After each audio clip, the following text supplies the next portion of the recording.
ভারতের এই স্বাধীন ভারতের সংবিধানটা 26শে নভেম্বর গৃহীত হয়ে গেল।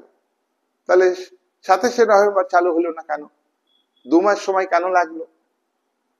2 মাস সময় নিল এই কারণে, 2 মাস পরে হচ্ছে 1950 26শে জানুয়ারি, তোমরা এটা জানো। এবং এই 1950 26শে জানুয়ারি এটাকে রিপাবলিকান ডে হিসাবে পালন করা হয়।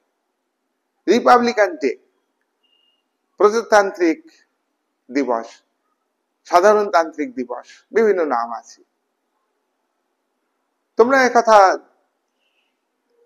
অবশ্যই জানবে যে 1929 সালে, তার আগে কিন্তু কংগ্রেস ভারতের পূর্ণ স্বাধীনতার দাবি করেনি।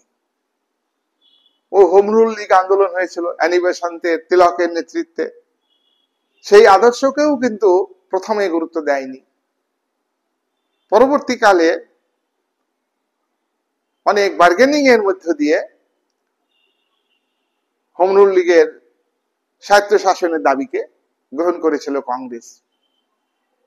আর 1921 থেকে 1928 এই সময়ে কংগ্রেসের মধ্যে দুটো পন্থী হয়ে যায়, একটা বামপন্থী, একটা দক্ষিণপন্থী। গান্ধীপন্থী হচ্ছে দক্ষিণপন্থী, বামপন্থী মানে এখানে মার্কস এঙ্গেলসের আদর্শে বিশ্বাসী বামপন্থী নয়। অপেক্ষাকৃত কংগ্রেসের মধ্যে প্রগতিশীল, চেঞ্জ চাই, তারা দ্রুত চেঞ্জ চাই, তারা ভারতবর্ষের স্বাধীনতা চাইছে। কিন্তু গান্ধীজি স্বাধীনতা চাইছেন না, তিনি ভারতের স্বায়ত্তশাসন চাইছেন। যাই হোক, 1929 সালে লাহোরে কংগ্রেসে মিটিং বসলো।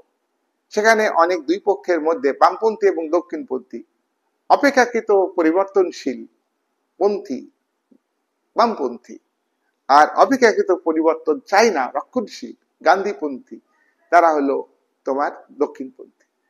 বার্গেনিং এর পরে সিদ্ধান্ত হয় যে আগামী বছর থেকে, এখানে বামপন্থীরা জয়লাভ করলো কংগ্রেসে, আগামী বছর থেকে আমরা ভারতের পূর্ণ স্বাধীনতার জন্য একটা দিবস পালন করব।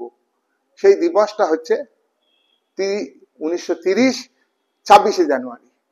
আজকের মিটিং এ এই সিদ্ধান্ত হলো, এটা 29-এর মিটিং, আগামী বছর থেকে অর্থাৎ 1930 সালের 26শে জানুয়ারি থেকে আমরা প্রতি বছর স্বাধীনতা দিবস হিসাবে পালন করব।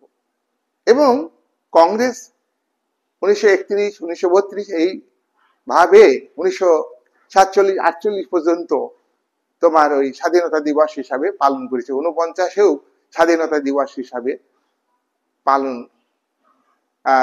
করেছে। কিন্তু সংবিধান